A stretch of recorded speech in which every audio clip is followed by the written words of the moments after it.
Alors, j'aimerais vous parler un petit peu aujourd'hui, Bezrat Hashem, de la paracha de Korach. Et le sujet dont on va parler aujourd'hui, vous allez voir, qui sera de nature à beaucoup vous aider dans toutes vos relations humaines, en particulier dans votre relation avec vos maris, Bezrat Hashem.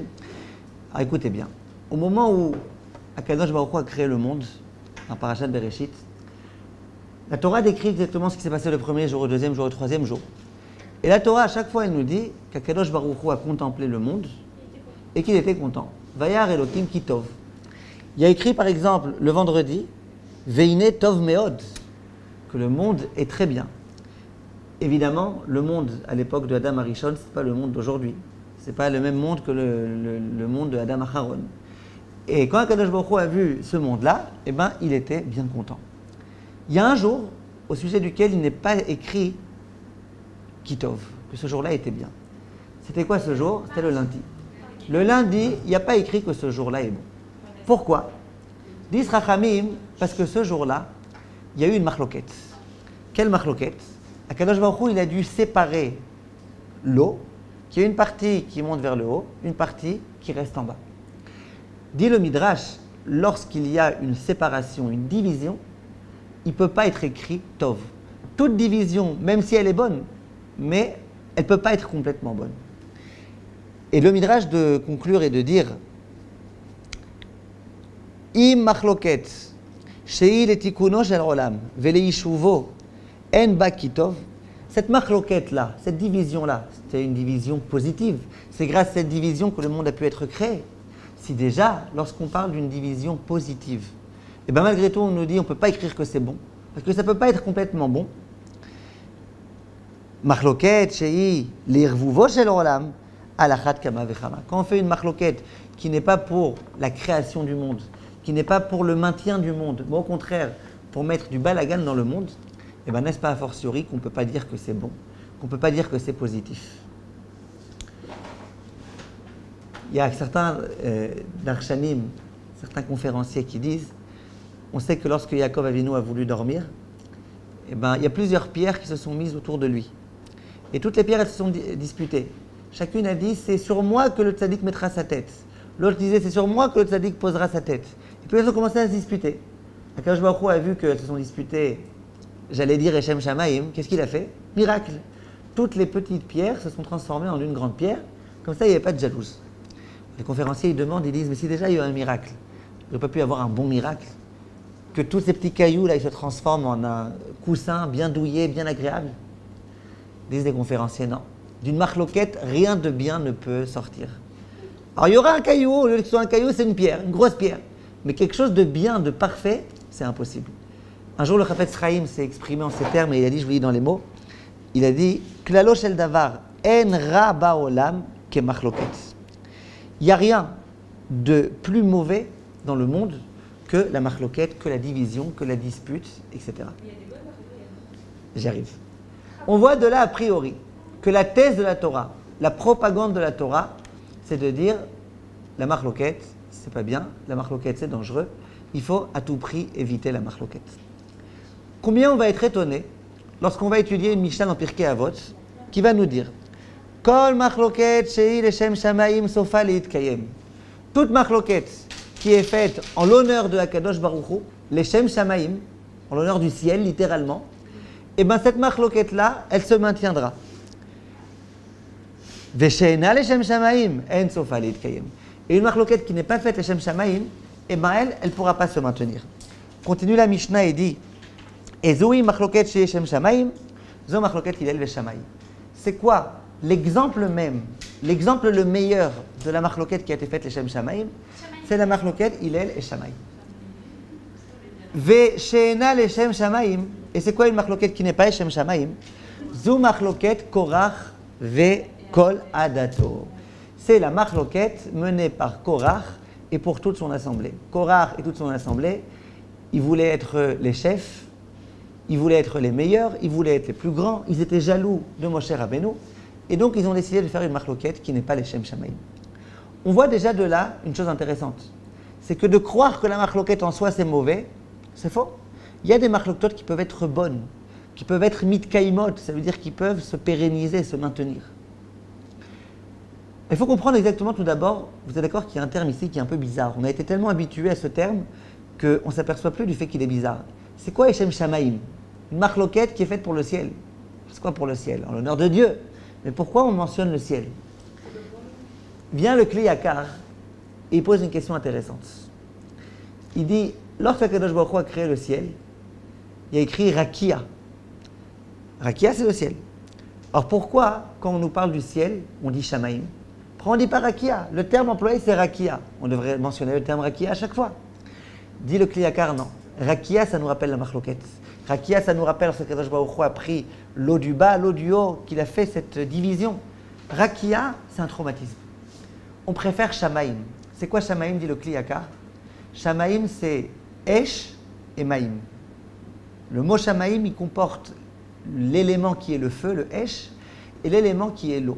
On dit que le ciel, c'est le feu et l'eau qui ont fait la paix. Ces deux ennemis jurés, là, qui sont le feu et l'eau, ils ont fait la paix pour qu'il puisse y avoir le ciel. Donc quand on parle d'une marloquette qui est les Shem Shamaim, qui procède un petit peu du phénomène qui est le ciel, ça veut dire une marloquette qui est faite dans le but d'accéder au shalom. Le feu et l'eau ont fait le shalom. Le ciel, c'est la symbolique du shalom qui a été fait. C'est la symbolique de la marloquette qui a été refusée et du shalom qui s'est instauré. Donc, une marloquette qui est les Shem Shamaim, c'est une marloquette qui est faite pour accéder au shalom et c'est une marloquette qui n'entravera pas la possibilité d'accéder au shalom. Une marloquette qui n'est pas les Shem Shamaim, c'est l'inverse. Qu'est-ce que le shalom?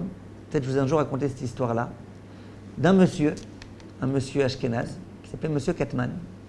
Ce monsieur, il travaillait au sentier, ou au sentier, comme vous dites, et puis, je ne vous refatiguerai pas jusqu'à la fin du cours, et ce monsieur-là, il avait du mal. Non, bon, ah ouais, il marche bien. Vous sentez pas le... Non. Baruch Hashem. Vous voulez que je vous en offre un? Vous m'offrez le masgan, je vous offre un ventilateur. Alors regardez, ce monsieur-là, il travaillait au sentier. Et puis le pauvre malheureux, il voyait que ça ne réussissait pas du tout. À chaque fois, il avait des nouveaux clients, et puis au bout de 2-3 jours, il devait laisser tomber et tout. Un jour, il a fait son cheshbon hanefesh. Il s'est dit, pourquoi Hachem, il ne me donne pas de réussite dans mes affaires? Et il s'est dit, peut-être, avec le taux d'antisémitisme qu'il y a dans le monde, avec l'antisémitisme qu'il y a, on voit que je suis juif, les gens ils savent que je suis juif, et bien c'est sûr que je ne peux pas réussir comme ça. Bon, il se dit alors qu'est-ce que je peux faire? Si je mets une casquette, les gens ils savent très bien qu'il n'y a que les juifs qui mettent des casquettes, donc c'est vraiment le moyen le plus sûr que les gens ils savent que je suis juif. Qu'est-ce que je vais faire? Il commence à réfléchir, il dit Kaniré c'est mon nom. Mon nom trop ashkénaze, machin, ça marche pas, ça fait pas l'affaire, ça fait juif. Alors il s'est dit bon, mais c'est pas grave, alors je vais franciser mon nom, quelque chose qui ressemble un petit peu. C'est comment je m'appelle? Katman. Kat, c'est quoi? Kat, c'est un chat. Man, c'est un homme. Il dit, j'ai une idée. Je vais m'appeler Monsieur Shalom. Comme ça, personne ne saura que je suis juif. Depuis ce jour-là, c'était encore pire. D'accord? C'est quoi le Shalom? Le Shalom, c'est pas simplement Katman.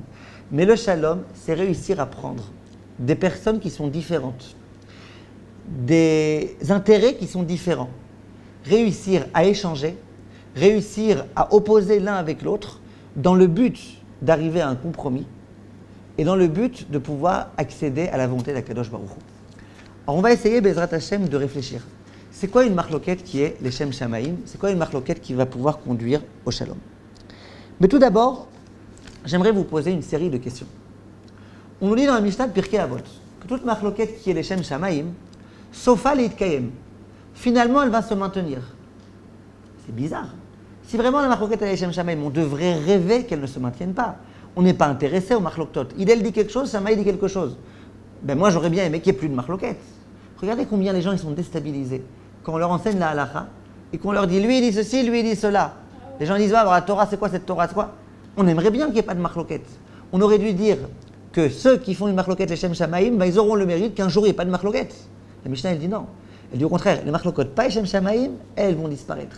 Mais les marloquettes les Shem Shamaim, elles vont rester. Première question, pourquoi? Deuxième question, c'est pas tout à fait vrai que la marloquette elle va se maintenir. Parce que dans le cas de Hillel et Shammai, la halakha elle va être tranchée comme Hillel. Donc il va y avoir malgré tout une halakha qui va être tranchée. Troisième question. Au début de la paracha, on nous parle de Korach. Comment on nous le présente dans la Torah? On nous fait une filiation, on remonte jusqu'à l'homme préhistorique. Oui ou non? Vaïkar Korach. Korach va prendre.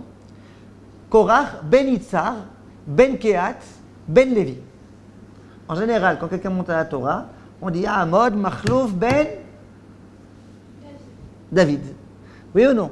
On ne dit pas Machlouf, ben David, ben le grand-père et l'arrière-grand-père et l'arrière-grand-père. Là, on aurait dû dire Vaïkar, Korach, ben Itzar. Korach, le nom de son père, et c'est fini. On te dit non, Korach, ben Itzar, ben Kehat, ben Lévi. C'est un peu bizarre. Mais ce qui est encore plus bizarre, c'est que si déjà on a envie de remonter toute la filiation, qui est-ce qu'on a oublié dans l'histoire? Estelle, qui on a oublié? Vaïtzar, Korach, ben Itzar, ben Kehat, ben Lévi. C'est qui le père de Lévi? Yaakov. Au moins mentionne Yaakov, quand même, le patriarche Yaakov. Pourquoi on n'a pas mentionné Yaakov? Très bien. Très bien. Dit Rashi sur place que Yaakov Avinu a vu par prophétie qu'un jour, il aurait un descendant qui allait vouloir faire le pire, vouloir faire une marloquette contre Moshe Rabbeinu. Il a supplié à Kadosh Baruch Hu, je t'en supplie Hachem, fais en sorte que j'ai aucune part dans cette marloquette. Il a tellement prié de ne pas avoir part dans cette marloquette que même lorsqu'on va mentionner ce protagoniste de la marloquette qui est Korach, eh ben, on ne va pas mentionner Yaakov. Demande le Maor Vachemesh, il dit, mais si Yaakov était tellement généreux, il aurait dû demander aussi que son fils Lévi n'ait pas de part, et que son petit-fils. Non, Yaakov, il a prié que pour lui, visiblement. Donc Lévi, on le mentionne. Le fils de Lévi, on le mentionne. Mais Yaakov, on ne le mentionne pas. Pourquoi? Pourquoi Yaakov a à tout prix voulu que son nom ne soit pas mentionné, ne figure pas? Pourquoi ça ne l'a pas dérangé que, par exemple, son fils Lévi figure dans la marloquette? J'aimerais vous poser une autre question. Lorsqu'on nous présente la marloquette entre Hillel et Shammai, qu'est-ce qu'on a dit? Marloquette Hillel ve Shammai. Oui? Quand on nous parle de la marloquette Korach va Adato, qu'est-ce qu'on aurait dû dire? On aurait dû dire marloquette Korach contre Moshe. Si tu veux mentionner aussi, comment il s'appelle? La Hada, tu aurais dû dire Korach ve Adato ve Moshe. Et là, on voit que dans la marloquette de Hillel et Shammai, on nous parle des deux parties, des deux acteurs de la marloquette. Or que dans la marloquette de Korach va Adato, on ne parle même pas de l'autre partie. Comment ça se fait? Et là? Ah, il parle tout seul. Je fais des embrouilles tout seul et voilà. Il a fait. Très bien. On va arriver à ça. Vous dites très très juste. Très bien. Autre question. Pourquoi on nous dit que la marloquette, c'est la marloquette Hillel et Shammai? En général, quand on nous parle de Hillel, très souvent on dit Bet Hillel, Bet Shammai. Pourquoi on te dit marloquette Hillel ve Shammai? Peut-être qu'on va pas tous les mêmes. On va pas mettre tous les gens du même bateau parce qu'il y a des gens qui pensent comme Hillel, comme ça et en plus. Mais pourquoi vous dites Hillel et Shammai? Dites-moi le Bet Midrash de Hillel, Bet Midrash Shammai, puisque dans les faits, il va y avoir beaucoup de marloquettes entre Bet Hillel et Bet Shammai. Pourquoi on mentionne que Hillel et que Shammai? Il y avait que eux deux. Eux, c'était les seuls qui avaient justement. Eux, c'était les rabbanim. C'est eux qui étaient capables. C'était quoi? Ils étaient détachés de ce qu'ils pensaient, c'est-à-dire que c'était pas des gens que leur marloquette, elle arrivait à quelque chose de personnel. Il y avait que eux. Ah voilà, très bien. Ah, voilà, voilà. Alors très bien, vous avez Baruch Hashem, vous donnez la réponse. C'est genre, je l'aime pas. Il a fait. On n'est pas d'accord. Alors que Hillel et Shammai, Ah, c'est bien, très bien. Vous avez donné des bonnes réponses. Maintenant, on va essayer, Bezrat Hashem, de développer un petit peu et d'arriver ensemble à ces conclusions-là. Écoutez bien. La Gemara dans Masechet Eruvin s'interroge. Elle dit comment ça se fait que la halakha finalement, comment ça se fait qu'elle ait été tranchée dans le sens de Hillel? Est-ce que ça veut dire que Hillel était plus intelligent que Shammai? Est-ce que c'est parce que Hillel était plus grand et plus perspicace que Shammai? Dit la Gemara, pas du tout. C'est pas parce que Hillel était plus grand que Shammai. Or pourquoi? Pourquoi la halakha sans arrêt, elle va dans le sens de Hillel? tu peux le dire. Dit la Gemara. Ça se fait. Hein? Qu'est-ce qu'il y a? Je peux le dire. Dites. Parce que tout le temps, quand il disait ce qu'on a dit, il disait d'avoir la vie de Il a Shammai. fait. Comment vous savez? Bah, je sais pas. Il a fait. Dit la Gemara dans Masechet Eruvin, lorsque Hillel arrivait au Beth Midrash et qu'il voulait débattre, réfléchir avec ses élèves d'un sujet, il commençait jamais par dire voilà ce que je pense. Et après je vous dirai ce que les autres là qui se trompent, qui s'appellent Shammai, disent. Jamais il disait ça. Il disait chers élèves, je vais vous dire, j'ai entendu dans le Beth Midrash de Shammai un grand chidouche.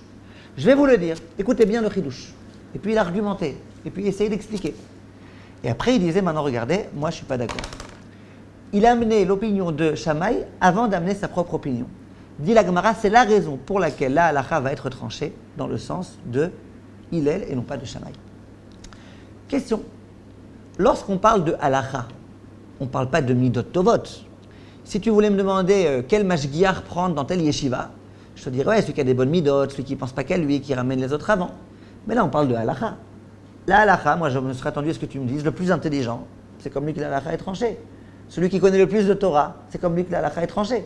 Tu me dis pourquoi on a tranché la halakha comme Hillel? Pas parce qu'il était plus intelligent, pas parce qu'il avait des bonnes midot. Il avait derech eretz kadma à Torah, parce que lui, il avait du derech eretz. C'est lui qui était capable d'apporter l'opinion de l'autre. Et alors, quel rapport avec la halakha? Ça veut dire que c'est plus juste. Imaginez que je vous pose une question comme qui est la halakha? Comme Rav Eliashiv ou comme quelqu'un qui ne sait pas étudier, juste il est très gentil et tient toujours la porte ouverte aux gens qui doivent rentrer. Je ne sais pas, l'un est très intelligent, il a beaucoup de Torah, il a un bagage fou. L'autre il est gentil, mais bon, sans plus. Comment ça se fait que la halakha ait été tranchée comme Hillel? Il savait très bien où il y avait les failles. C'est pas il donnait son avis. Il écoutait l'avis extérieur et après Très bien, très bien. Je vais vous dire, le Rav Chaim Shmulevitz, lui, il explique de la façon suivante. Le Rav Chaim Shmulevitz, il dit comme ça. Il dit, on a un principe dans la halakha, c'est que lorsqu'il y a un dayan et qu'il y a deux plaignants qui viennent pour exposer leurs revendications, etc. Que se passe-t-il dans le Beit Din? Le dayan n'a pas le droit d'écouter le premier plaignant si les deux ne sont pas déjà là. A priori, le dayan, il pourrait se dire, l'autre il est en retard, d'abord, c'est son problème, il y a quelqu'un pas être en retard. Deuxièmement, on va gagner du temps. Commence à me raconter, puis après on verra. Non, interdit. Le dayan doit attendre que les deux plaignants soient là et que, à ce moment-là, le premier commence à étaler toutes ses réclamations. Question, pourquoi? Eh bien, la réponse elle est très simple. La réponse, c'est que tout ce qu'on entend une première fois, ça s'inscrit dans notre esprit comme étant la vérité. Quand on vient et qu'on me dit c'est comme ça que ça s'est passé, ce que j'entends en premier lieu, d'une façon générale, je pense que c'est ça la vérité. Pour prendre cet exemple-là, si j'ai un plaignant qui vient et qui me dit regardez ce qui s'est passé, et que j'ai pas l'autre à côté pour me faire des grimaces, que j'ai pas l'autre à côté pour dire complètement n'importe quoi lui, et ben je me dis ah c'est beau ce que tu dis, c'est vrai, ça a l'air bien, c'est vrai, il est méchant, l'autre il est. Quand j'ai les deux devant moi, et qu'il y en a un qui commence à dire quelque chose, l'autre qui lui crie dessus, c'est pas vrai, c'est du mensonge, n'importe quoi. Donc il y a encore aucune idée première qui s'est inscrite dans mon esprit. Donc du coup, j'entends le premier, je vois que c'est pas du tout vrai, attention, faire attention, l'autre, visiblement, il peut être tout d'accord. Après, j'écoute le deuxième, le premier va me dire ce qu'il a à me dire, et puis chacun me dit ce qu'il a à me dire. Du coup, eh ben, je serai tout à fait neutre, et je pourrai réfléchir de façon tout à fait désintéressée, tout à fait honnête. Par contre, quand le premier est venu, et que le premier m'a dit ce qu'il a à me dire, et que personne n'est là pour le contredire, eh ben, dans mon esprit, j'ai l'impression que c'est ça la vérité. Quand le deuxième va venir et qu'il va essayer au bout d'un quart d'heure ou d'une heure de tout contredire, ben déjà je me serais dit, ouais, bon d'accord, tout à fait sympa ce que tu dis, mais non, la vérité je l'ai déjà comprise. Vient le Rav Shmulevitz et il dit, là c'est exactement la même chose. Lorsque Hillel vient voir ses élèves et qu'il leur dit, je vais vous dire ce que Shammai a dit. Eh bien déjà quand tu viens, que tu présentes les choses, tu viens, tu dis pas encore je suis pas d'accord, tu présentes l'opinion de Shammai. Ce qu'on entend en premier lieu, d'une façon générale, on pense que c'est ça la vérité. Donc Hillel s'est dit comme ça, je vais arriver, d'abord je vais leur dire l'opinion de Shammai. Comme ça c'est sûr déjà qu'ils vont commencer un petit peu à s'imprégner de cette opinion. Qu'ils vont réussir peut-être à voir les failles, mais aussi à voir combien cette opinion elle est vraie. Quels sont les tenants et les aboutissants de cette opinion. Et après, une fois que j'aurai dit cette opinion-là, ben, je pourrais dire la mienne. Non, bien sûr, je serai là pour défendre mon opinion. Je serai là pour défendre ma thèse. Je serai là pour leur prouver que mon opinion, elle tient le coup aussi. Mais dans un premier temps, il a annoncé l'opinion de l'autre.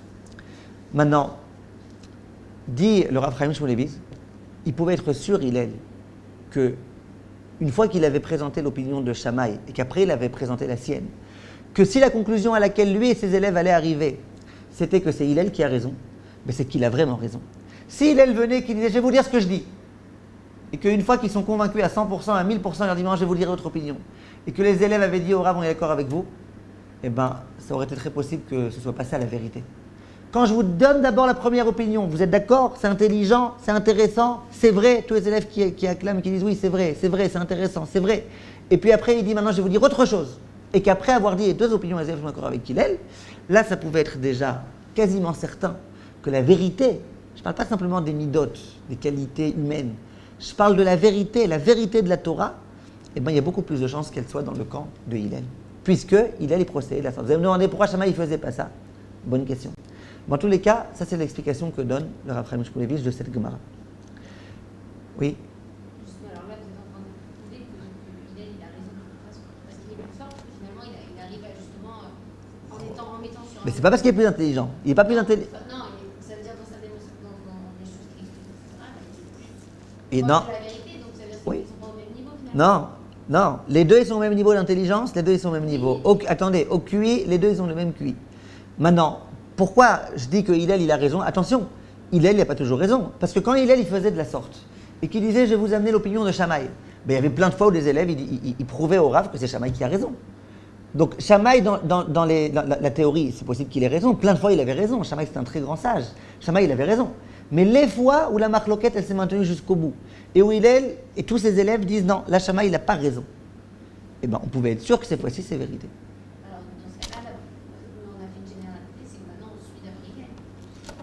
D'accord, mais pourquoi? Ben justement, pourquoi? Parce qu'on sait que ces conclusions, elles sont plus vraies. Voilà, donc ça veut dire que finalement, quand on dit que Hillel et Shammai, ils ont tous les deux raison, ben non. J'ai pas dit qu'ils ont tous les deux raison, ça j'ai pas encore dit. Moi j'ai dit que la Gemara, elle affirmait que la halakha était tranchée comme Hillel. Pas parce que Hillel est plus intelligent ou plus grand que Shammai, mais parce qu'il avait cette façon de présenter les choses. Il avait cette pédagogie de la réflexion et de l'enseignement. Donc du coup, il n'a rien à dire. Les fois où Hillel arrive à la conclusion qu'on n'est pas d'accord avec Shammai, c'est plus vérité que les fois où Shammai arrive à la conclusion qu'on n'est pas d'accord avec Hillel. Parce que Shammai, lui, il venait, il disait à ses élèves, c'est ça la vérité, c'est que ça et c'est rien que ça. Et après il disait, et pas comme Hillel. Bon d'accord, les élèves, qu'est-ce que vous voulez qu'ils disent au Rav? Non, ce que je voulais demander, en fait, c'est finalement, quand on dit que Shammai et Hillel, tous les deux, ils ont raison, ben non. J'ai pas encore dit tous les deux, ils ont raison. J'ai pas encore dit ça. Ça, je vais y arriver. Alors ça, je vais y arriver. Elou, livré, Elohim, Chaim, je vais y arriver. Mais pour l'instant, j'ai pas dit ça. Pour l'instant, j'ai dit pourquoi la halakha était tranchée comme Hillel. Ça, Baruch Hashem, on a eu le mérite de comprendre. Moi, j'aimerais vous donner une autre explication que celle du Rav Chaim Shmulevitch, et je le pense être aussi très très vrai. Écoutez bien. Qu'est-ce que ça dénote lorsque Hillel arrive au Beth Midrash et qui dit à son noyau d'élèves, sachez ce que Shammai a dit. A priori, Hillel, c'était un très grand sage. Hillel, il avait son noyau d'élèves. C'est quand même logique qu'à mes élèves, je leur dise ce que je pense. Shammai, lui, je ne m'inquiète pas pour lui. Il a aussi sa grande yeshiva, son grand Beth Midrash. Lui aussi pourra faire du bourrage de crâne. Quand moi, je viens m'adresser à mes élèves, c'est logique que je dise à mes élèves, regardez, je suis très fâché. Shammai, il a dit des choses qui ne tiennent pas la route. Moi, je ne suis pas content. Vous, je vais vous dire toute la vérité, rien que la vérité. Ça veut dire quoi quand Shammai vient, Hillel vient, et qu'il dit, je vais vous dire, dans le Beth Midrash de Shammai, voilà ce qui a été enseigné. Ça montre du kavod. Ça veut dire quoi, ça montre du kavod? Si Béhémet, Hillel, il donne de l'honneur à Shammai, et c'était le cas, parce que Shammai c'est un gdolador, Shammai c'était un rave d'une dimension gigantesque, il était aussi grand que Hillel. Quand je viens à la yeshiva, et que j'ai envie de donner de l'honneur au Talmidei Chachamim, eh bien, dans un premier temps, je rapporte l'opinion des Talmidei Chachamim. Quand Hillel vient voir ses élèves et qu'il leur dit, écoutez, j'ai entendu un grand chidouche aujourd'hui, du gdolador, c'est normal qu'il commence par le chidouche du gdolador. Si vraiment il le considère, si vraiment il lui donne de l'importance, eh bien, il lui laisse sa part, il lui donne la parole. Il dit, écoutez bien ce que le Gdolador a dit. Et puis il commence immédiatement à donner raison au Gdolador. Et il explique ce que le Gdolador dit. Et après, il donne son opinion. Quand Hillel commence à rapporter les propos de Shammai, à part l'aspect du Rav Chaim Shmulevitch qui est vrai, il y a autre chose. Il y a une idée, moi, Shammai, je l'honore. Moi, Shammai, je pense qu'il est grand. Donc quand il rapportait l'opinion de Shammai, ça voulait dire, regardez, s'il y a un Gdolador qui a pris la parole, il faut qu'on comprenne. J'aimerais qu'on comprenne. Et moi, je l'honore, Shammai. Et je vais vous dire ce qu'il pense, parce que moi, j'aime étudier les propos de Shammai. Parce que Shammai, c'était un immense Talmid Chacham. Je veux comprendre ce qu'il dit. Venez, on va réfléchir pendant 1 heure, 2 heures, 3 heures à ce qu'il dit. Une fois que Hillel a rapporté les propos de Shammai, il dit, moi, je l'aime beaucoup, Shammai. Vous voyez bien, je l'ai amené en premier lieu, je l'aime beaucoup. Mais j'aime encore plus la vérité que ce que j'aime Shammai. Je ne peux pas me taire si je pense qu'il a tort. Moi, je vais vous dire pourquoi je pense qu'il a tort. Si vous arrivez à me prouver qu'il a raison, je serai le plus heureux du monde. Mais, venez, on essaye de voir s'il a vraiment raison ou pas. Moi, je pense qu'il n'a pas raison. Maintenant, quand on fonctionne de cette façon-là, et qu'on sait que ce que l'autre dit, c'est censé être des propos de vérité, et qu'on analyse les propos de l'autre avec cette attention et avec cette considération, on ne peut qu'arriver au Hémet. Je vous donne un exemple tout de suite, et je vous rentre de plein pied dans une histoire que je raconte à tous les couples dont je m'occupe, tous les couples qui ont des problèmes Shalom Bayit et dont je m'occupe, je leur raconte cette histoire-là, ils pourront le témoigner. Écoutez bien. Un jour, c'est une histoire qui s'est produite avec le Rav Simcha Cohen, l'un des très compétents dans le domaine du Shalom Bayit. Il raconte, un jour, il y a un couple qui était en grande dispute. Pourquoi? Ils étaient en grande dispute où habiter. Le monsieur voulait habiter à Yerushalayim. La femme voulait habiter à Bnei Brak. Ça faisait des mois et des mois et des mois qu'ils étaient en dispute. Lui disait, ça suffit là où on est, il faut qu'on aille à Yerushalayim. Et elle disait, il faut qu'on aille à Bnei Brak. Et lui, il faut qu'on aille à Yerushalayim. Et il faut qu'on aille à Bnei Brak. Lui, il s'est dit, écoute, tu es une femme intelligente. Je vais te dresser une liste avec toutes les raisons pour lesquelles il faut qu'on soit à Yerushalayim. Alors, premièrement, il faut qu'on soit à Yerushalayim parce que tes parents, toi, ils sont à Bnei Brak, donc c'est une raison suffisante. Deuxièmement, il faut qu'on soit à Yerushalayim parce que mon collègue, il est là. Troisièmement, parce que ton travail, il est là. Quatrièmement, cinquièmement, sixièmement, septièmement. Elle, qui voulait habiter à Bnei Brak, elle se braque. Elle fait, elle aussi, une liste avec 200 raisons. Il faut qu'on habite à Bnei Brak parce que mes parents, ils habitent là-bas. Il faut qu'on habite à Bnei Brak parce que ceci et cela et cela et ceci et cela et cela et ceci et cela et cela. 200 raisons pour lesquelles il vaut mieux habiter à Bnei Brak. Je vous la fais rapide. Toute la journée, à chaque fois qu'il s'était au téléphone, qu'il s'envoyait des messages, c'était Yerushalayim, Bnei Brak, Yerushalayim, Bnei Brak. Un jour, le mari en a eu marre. Il a été voir son Rav. Il a dit à son Rav, écoutez Rav, il n'y a plus de maison, il n'y a plus de shalom, il n'y a plus de baït, il n'y a plus rien. Katman, peut-être qu'il y a encore, mais c'est tout, il n'y a rien. Il n'y a plus de shalom, baït, Yerushalayim, Bnei Brak, Yerushalayim, Bnei Brak. Le Rav a écouté son élève, il lui a dit, regarde, on a un principe. C'est que dans la vie, il faut être prêt quelquefois à faire des concessions et à renoncer pour arriver au shalom. Et le Rav Shach disait sans arrêt, il faut être mévater, il faut faire des concessions, il faut faire des concessions, il faut faire des concessions. Alors moi, je te propose quelque chose. Tu vas voir ta femme. Tu es d'accord que c'est pas très grave si vous habitez à Bnei Brak, ça va. Là-bas, il fait un peu chaud. C'est pas grave. Vous achèterez la clim et vous ne perdrez pas le chalat. Mais il n'y a pas de problème. Bref, l'homme rentre à la maison. Il dit à sa femme, ma chérie, j'ai une super nouvelle à t'annoncer. La femme me dit, ouais, je les connais tes nouvelles. Tu as encore trouvé 15 bonnes raisons pour lesquelles il faut habiter. Je te promets, j'ai une bonne nouvelle. Assieds-toi, tu veux que je prépare un café, un choco, quelque chose, machin. Il s'asseye et le mari dit à sa femme, écoute-moi bien, j'ai bien réfléchi. Et bien finalement, on va aller habiter à Bnei Brak. La femme dit, heureusement que je suis assise, sinon je me serais évanouie, parce que je suis tellement choquée, surprise. Il dit, ben voilà, c'est pas pour rien que je t'ai demandé de t'asseoir. Voilà, donc tu me dis, dès que tu veux, tu choisis la maison, je peux t'aider d'ailleurs si tu veux à trouver une maison, machin, je t'aiderai à faire les valises, à faire tout, machin. On va habiter à Bnei Brak. La femme, elle prend son air comme ça, un petit peu merlan-frit, et elle dit à son mari, t'es sûr? Oui, je suis sûr. Pourquoi pas toi? Elle dit non. Je crois que finalement c'est toi qui avais raison, il vaut mieux qu'on habite à Yerushalayim. Alors, cette histoire-là, c'est une histoire qui s'est produite. C'est une histoire qui peut se produire et qui met le doigt sur un aspect important. Dans ce couple-là, vous savez ce qui se passait? Dans ce couple-là, on ne voulait pas accéder au Hémet. On voulait une chose, faire un bras de fer. Faire un bras de fer. Donc lui, il met toute sa force pour le bras de fer pour Yerushalayim, elle met toutes ses forces pour Bnei Brak. Dans ce cas-là, elle était aussi costaud que lui. Donc, bras de fer, bras de fer, bras de fer, bras de fer. On ne peut rien faire dans ces cas-là. Qu'est-ce qu'on peut faire? Bras de fer, bras de fer, bras de fer. Le jour où lui, il est venu la voir et qu'il lui a dit, il n'y a plus de bras de fer, tu veux? Allez, on va aller habiter à Bnei Brak. Elle, d'un coup, elle a retrouvé sa lucidité. Dans ce cas-là, elle savait très bien, elle, dans son fort intérieur, dans son esprit, que c'est lui qui avait raison. Elle savait très bien. Mais impossible de dire, je sais bien, puisqu'on est en train de faire un bras de fer. Je ne vais quand même pas te dire que tu as raison. Bras de fer, donc tu donnes des raisons, je donne d'autres raisons. Ça vaut pas le coup, mais c'est pas grave. C'est moi qui devrais dire que j'ai raison. Quand lui, il était capable de dire, tu veux avoir raison, tu auras raison. Ce que tu dis, on fait. Et bien d'un coup, elle a commencé à réfléchir. Elle a réfléchi, elle a compris que dans ce cas précis, c'est lui qui avait raison. J'ai l'habitude de dire au couple, et j'ai fait de ça toute une thèse. J'ai écrit aucun livre sur ça, mais tous les couples dont je m'occupe, je leur dis. Sur mon site, j'ai fait des cours sur ça, dans lesquels j'essaye à apprendre aux couples comment réagir, comment fonctionner, comment communiquer. Parce que je peux vous dire aujourd'hui les problèmes qu'il y a dans les couples, et malheureusement, combien il y en a. 98% des problèmes, c'est des problèmes de communication. Je leur apprends à communiquer. Et l'une des choses que je leur dis, je ne peux pas vous le faire maintenant de façon trop longue, je leur dis un couple, à mes yeux, c'est une chavruta. En général, les couples dont je m'occupe, c'est des gens religieux, des femmes religieuses, donc tout le monde sait à peu près c'est quoi une chavruta. Dans un Beth Midrash, quand il y a une chavruta, il y a des chavrutot, c'est insupportable. Tu as l'impression que tu parles à un mur, et que le mur, en plus, il n'est pas capable d'entendre ce que tu lui dis, et que le mur, il n'a qu'une envie, c'est de te crier plus fort que toi, et puis tu vois que c'est saoulant, ce genre de chavrutot. Parfois, tu as des chavrutot, c'est un kiff. parce que tu as quelqu'un face à toi. Parfois, bon, pour faire un peu de feu dans le Beth Midrash, on crie. Mais tu vois qu'il a envie de t'écouter. Et puis toi, tu as envie de l'écouter. Et quand il a raison, tu lui dis bravo, tu as raison. Et quand il a tort, tu lui dis t'as tort. Et lui, il dit t'as raison, c'est moi qui ai tort. Et puis comme ça, qu'est-ce qu'on fait? On accède au Emet.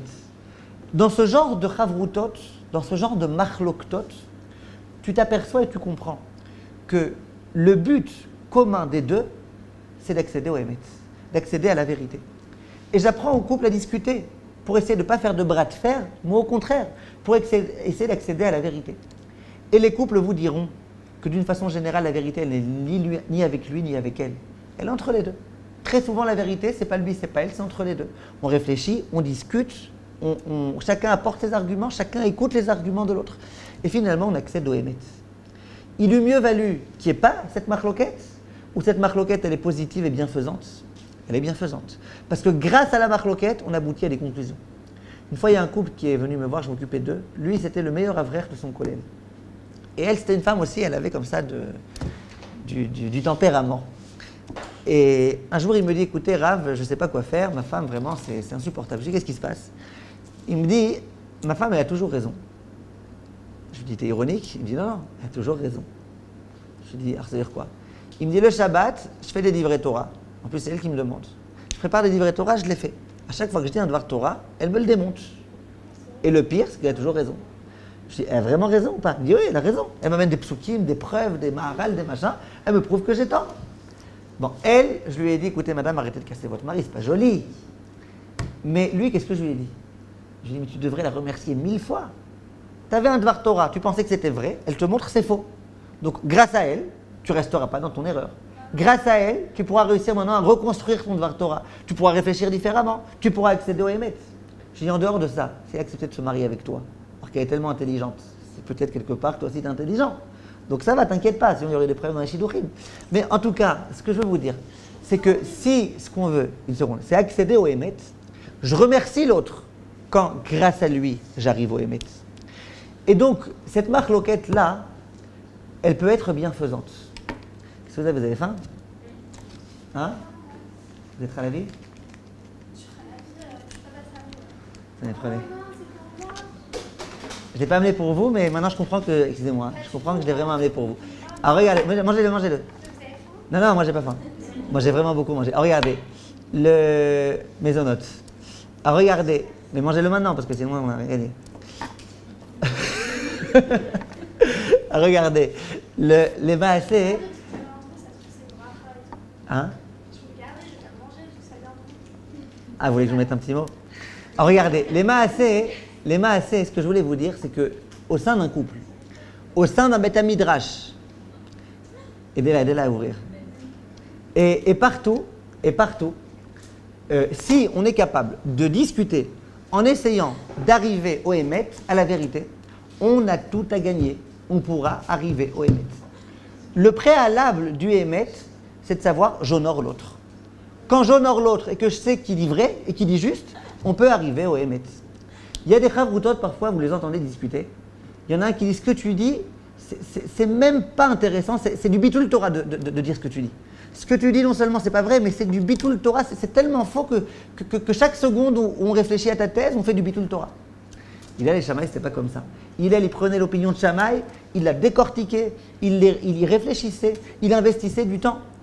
Quand tu abordes l'opinion de quelqu'un en comprenant que son opinion elle a de l'importance, et bien cette opinion, d'un coup, tu peux réussir à t'en imprégner et à accéder au Emet. Un jour, le Rav de Israël Salanter est rentré dans un Beth Midrash. Il a vu deux personnes en train de se disputer, il voyait qu'ils ne cherchaient pas à accéder au Emet. Il leur a dit, je suis désolé, c'est pas comme ça qu'on étudie. Le lendemain, il est revenu dans ce même Beth Midrash. Ils ont vu que le Rav arrivait. Alors dès qu'il y en a un qui parle, l'autre il disait, ouais, t'as raison. Ouais, t'as raison. L'autre il parlait, il disait, ouais, t'as raison. Le Rav est venu les voir, il leur dit, c'est pas comme ça qu'on étudie. Non, comment on étudie? Non, de dire, oh, t'as raison, alors t'arriveras pas au Emet. Pour arriver au Emet, il faut dire à l'autre, t'as pas raison. Mais il faut savoir comment le dire. Il faut savoir que l'autre, t'as pas raison pour tel et tel argument. Et quand l'autre, il essaye de me prouver, je dis, oui, là, t'as raison. Dans ce cas, t'as raison. Dans ce domaine-là, t'as raison. Et vous verrez, et vous vous apercevrez, les couples qui savent discuter de façon intelligente, Au tout début, évidemment, il y a toujours comme ça des différences. Des différences de Hashkafa, des différences dans plein de domaines. Avec les années, les deux, ils finissent par penser la même chose, par vouloir la même chose, par comprendre de la même façon, par raisonner de la même façon. Je ne dis pas que c'est un but. C'est pas un but, c'est pas un idéal que les deux finalement deviennent qu'un même dans la pensée, dans machin. Mais je veux dire, c'est comme ça. Parce qu'il n'y a pas un qui a raison ou l'autre qui a tort. Les deux, ils ont raison. Quand on veut réussir à faire des bras de fer, eh ben, ça échoue. Parce que chacun va hausser le ton et puis on n'arrivera à rien. Si on est capable de comprendre, je veux comprendre ton intérêt, parce que tu es quelqu'un d'important, ce que tu dis, ça a du sens, je veux comprendre, c'est là qu'on peut accéder au Hémet. Ça, c'est la marloquette, Hillel et Shammai. Le problème des gens, comme je vous disais, c'est le bras de fer. Le problème des gens quand ils font des marloquetot, c'est que ce qu'ils veulent souvent, c'est pas accéder au Hémet. J'allais dire à la rigueur, ils s'en foutent même c'est quoi le Hémet. Ce qu'ils veulent, c'est quoi? Ce qu'ils veulent, c'est le feu de la marloquette. Ce qu'ils veulent, c'est l'exchien. Ils aiment qu'il y ait de la marloquette. Ils aiment la marloquette. Je vais vous donner un exemple. Il y a des gens que parfois vous voyez fâchés. Ça fait des années qu'ils sont fâchés. Un jour, vous venez les voir, on va dire mais pourquoi tu es fâché avec un tel? Il dit celui-là, il y a 50 ans, je ne lui adresse pas la parole. Non, ça je sais, mais pourquoi? Il dit celui-là, je suis fâché avec lui. Tu sais, ça fait 50 ans. Je dis d'accord, mais pourquoi? Qu'est-ce qu'il t'a fait il y a 50 ans? Il va réfléchir, il va dire purée, t'as raison. J'ai complètement oublié. Mais je sais que je lui en veux. Ça veut dire quoi? Si vraiment tu as oublié quel mal il t'a fait, et peut-être que Michaï t'a pas fait de mal, et peut-être que si tu as oublié quel est le mal qu'il t'a fait, pourquoi tu continues à être fâché? Parce que ce qui intéresse les gens souvent, c'est pas le contenu, c'est la marloquette. Lui, je lui adresse pas la parole. Avec lui, je suis fâché. Il y a un enseignement du Roche. Le Roche, l'un des grands Rishonim. Il donne un conseil dans son Sefer. Il dit aux gens, jamais ne te mêle d'une marloquette qui n'est pas la tienne. Pourquoi? Il dit, parce qu'un jour, Basof em yashlimu ve'ata tisher b'marloket. Il dit le Roche, à la fin, qu'est-ce qui va se passer? Il y a A qui se bat contre B. Toi, tu vas te mêler. Tu vas être avec A, tu vas faire une grande marloquette contre B. Il dit, moi, je ne te conseille pas de faire ça. Tu sais pourquoi? Parce que dans un an, A et B, ils vont faire la paix. Mais toi, tu resteras avec ta marloquette contre B. Donc, qu'est-ce que tu as gagné? Moi, je vous pose une question. C'est débile, là, ce qui est écrit a priori dans le Roche. Pourquoi? Si A est en marloquette contre B, ben, le jour où A fera la paix avec B, ben, moi, je serai plus fâché avec B. Le Roche, vous voyez qu'il ne dit pas ça. Le Roche, il dit A est fâché contre B. Toi, tu vas te mêler dans cette marloquette. Tu vas tuer B. Tu vas lui faire du mal. Tu vas crier contre lui. Tu vas t'énerver. Quand A fera la paix avec B, toi, tu resteras fâché avec B. Pourquoi?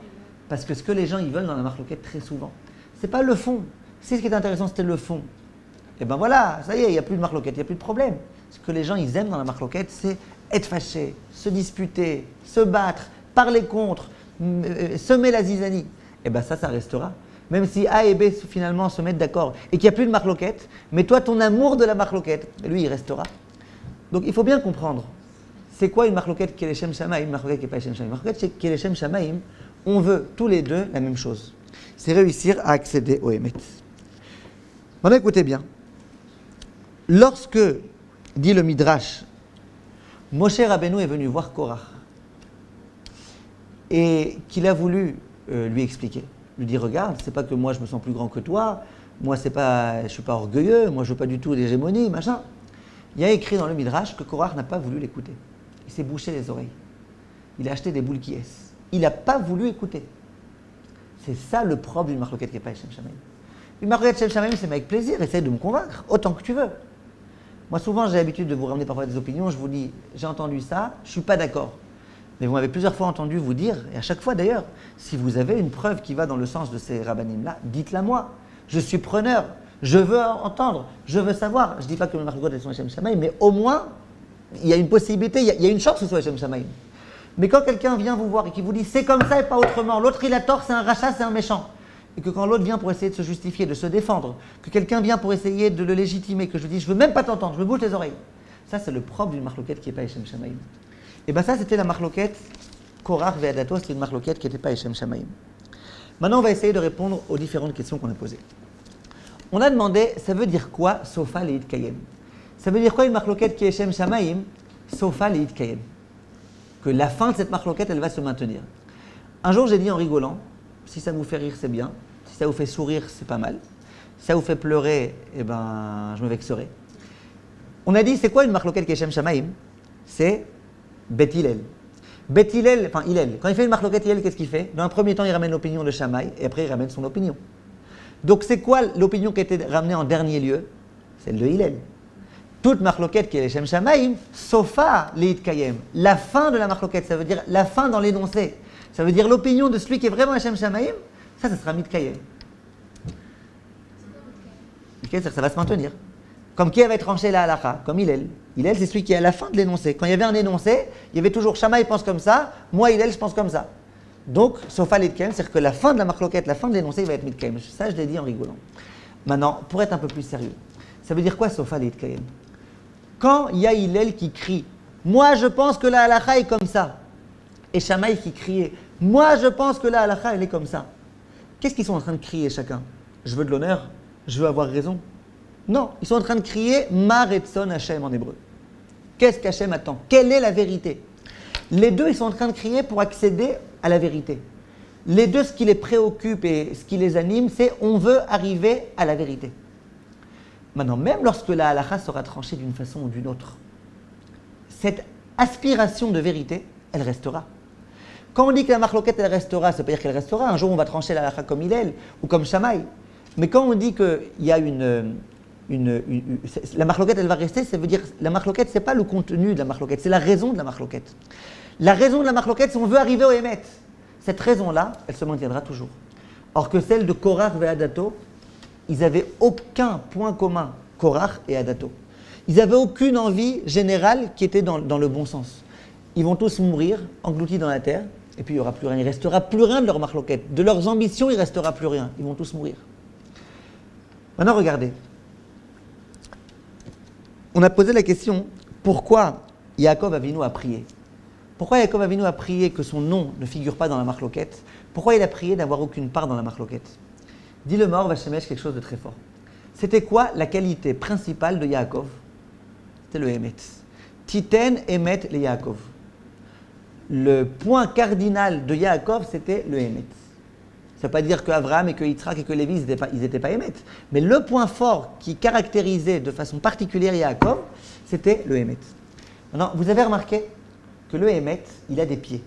Regardez le Aleph. Vous connaissez le Aleph dans le Sefer Torah? Il a deux pieds. Le même, lui, il a une grande jambe comme ça, il est assis tranquille, la jambe comme ça. Il a un pied, il a un grand pied. Le Tav, combien il a de pieds? Il a deux pieds. Le Hémet, il est stable. Le Hémet, là où il se trouve, eh ben, il se maintient. Il est bien assis. Le Sheker, il y a le Shin. Le Shin, surtout Ashkenaz, il se repose sur un spitz, ouais, sur une petite pointe, donc très branlant. Le Kouf, pareil, tout petit point comme ça, il n'y a pas d'attache. Et le Resh, pareil, un seul pied, ça ne tient pas. Le Sheker, il ne se maintient pas. Le Hémet, il se maintient. Quand je vous dis Shin Koufresh, c'est un jeu de mots qui figure dans Chazal. Mais c'est pour montrer, le Sheker, il ne se maintient pas. Le Sheker, il ne fera jamais son chemin pendant longtemps. Immédiatement, il va s'oublier complètement. Yaakov, il s'est dit, Korach, il va faire une marloquette, il l'a vu par prophétie. Shelo et Shem Shamaim. Il dit, j'aimerais que cette marloquette, le plus vite possible, elle s'arrête. Il dit, si jamais il y a, même en toute petite portion, un petit peu de Yaakov Avinu, ça veut dire un petit peu de Hémet, ça risque de durer, de s'éterniser. Parce que quand il y a du Hémet, ça se maintient. Il dit à Kadosh Baruch Hu, je t'en supplie Hachem, fais en sorte que dans cette marloquette de Korach, il n'y ait pas, ne serait-ce qu'un tout petit peu de Hémet. Comme ça, s'il n'y a pas de Hémet, rapidement, cette marloquette, elle se terminera. Pourquoi Yaakov a prié de lui, pas avoir de part? Parce qu'il savait que son point à lui, c'était le Hémet. Il ne voulait pas qu'il y ait, ne serait-ce qu'un tout petit peu de Hémet. Et effectivement, dans la marloquette de Korach, il n'y a pas du tout de Hémet. On a posé la question, on a demandé, comment ça se fait que quand on parle de Moshe, on dit la marloquette de Hillel et de Shammai, alors que dans la marloquette de Korach, on dit Korach. On ne dit pas Korach et Moshe. Alors Yehudit, elle a dit quelque chose de bien, et c'est remarquable parce qu'elle était affamée. Elle a dit, c'est quoi la marloquette de Moshe? Moshe, il n'était pas dans la marloquette. C'est pas que Moshe, il avait une marloquette. Moshe, il n'était pas dans la marloquette. Moshe, il faisait ce que Dieu lui disait. Korach, il vient, il fait la marloquette. Quand Moshe a essayé de résoudre les problèmes, de lui parler, l'autre, il bouge ses oreilles. Moshe, il n'avait aucune partie dans cette marloquette-là. Donc c'est une marloquette de qui? De Korach et Adato. Maintenant, plus que ça, disent certains Mefarshim, ils disent, qu'est-ce qu'on pense, nous? Quand il y avait Hillel contre Shammai, c'était vraiment Hillel contre Shammai. Là, c'était quoi la marloquette? C'était Korach et Adato. C'est-à-dire que même au sein de Korach et Adato, il y avait des marloquettes internes. Quand on est vraiment un Shem Shamaim, or c'est toute une école contre toute une école, mais au moins dans l'école dans laquelle on est tous ensemble. Contre l'autre école, eux aussi, ils sont tous ensemble. Là, c'était pas ça. la même Korach et Adato, ils étaient ensemble en marloquette. Pourquoi? Parce que qu'est-ce que vous croyez? Il n'y avait que Korach qui voulait être le chef. Pourquoi les autres, ils ne voulaient pas être les chefs? Donc chacun était en train de se battre. Ils se sont dit, l'union fait la force, donc on va se battre ensemble. Mais intérieurement, personne ne voulait que ce soit vraiment Korach. Donc même au sein d'eux-mêmes, il y avait une marloquette Korach et Adato. Alors que Hillel et Shammai, c'était complètement autre chose. On a posé la question, pourquoi on n'a pas dit Beth Hillel et Beth Shammai? Disent certains Mefarshim ce que vous avez dit très justement. Il dit, dans la marloquette, les protagonistes de la marloquette, c'était Hillel et Shammai. Ça veut dire que les grands Chachamim, c'était Hillel et Shammai. Hillel, c'est le Rosh Yeshiva, Shammai, c'était le Rosh Yeshiva. Maintenant, quand dans une Yeshiva, il y a une marloquette, eh ben, le Rosh Yeshiva, il peut être lui, Hashem Shammai. Mais immédiatement, dès qu'on arrive déjà aux élèves, bien que c'est des grands élèves, c'est des grands hommes, mais immédiatement, il y a déjà un petit peu le feu de la marloquette, et ça va être mon Rav Karaison et machin. On est déjà plus 100% dans les Shem Shamaim. Hillel, lui, les Shem Shamaim. Shammai, les Shem Shamaim. Quand c'est déjà les élèves, ouais, ça doit être mon Rav qui doit avoir raison, ouais, le Rav de l'autre, machin, on commence à parler sans même dire le Rav, sans même dire machin. Déjà, on perd beaucoup dans les Shem Shamaim. Donc la marloquette qui est les Shem Shamaim, c'est la marloquette de Hillel et Shammai. Voilà pourquoi on a dit Hillel et Shammai. Il faut savoir une chose, et je m'arrête sur ça. Quand on a une marloquette à mener, et qu'on a un doute, est-ce qu'elle est les Shem Shamaim ou pas, il faut à tout prix l'éviter. C'est vrai qu'une marloquette les Shem Shamaim, elle est bonne. Je vous ai dit, la marloquette, c'est bien. Au sein d'un couple, s'il n'y a pas de marloquette, que monsieur affirme et que madame se tait, ou que madame affirme et que monsieur se tait, c'est vide. Ça n'a aucun sens. On n'arrivera pas au Hémet. Pour arriver au Hémet, on a besoin de cette confrontation d'idées. On a besoin de la Chavruta. On a besoin. Le Hémet, c'est important. Pour arriver au Hémet, on a besoin d'une marloquette. Mais quelle marloquette? Une marloquette qui est Shem Shamaim. Une marloquette qui n'est pas Shem Shamaim, c'est dangereux. Si j'ai un doute, quand je vais maintenant faire une marloquette contre quelqu'un, est-ce que je le fais vraiment à Shem Shamaim ou pas? Vous voulez un conseil d'ami? Dans le doute, évitez. Si vous êtes sûr à 100% que c'est Shem Shamaim, d'accord. Si vous avez un doute, évitez. Et si, dans tout ce que vous faites dans votre vie, vous savez qu'il y a beaucoup de choses que vous faites qui n'est pas Shem Shamaim, si quand vous mangez une bonne nourriture Shabbat, vous savez que vous mangez pour votre ventre, pas pour Shem Shamaim, etc., je passe d'exemple, et bien sachez que dans ce cas-là, je vous déconseille fortement de rentrer dans une marloquette. Parce que la marloquette, c'est tellement dangereux qu'il faut à tout prix éviter.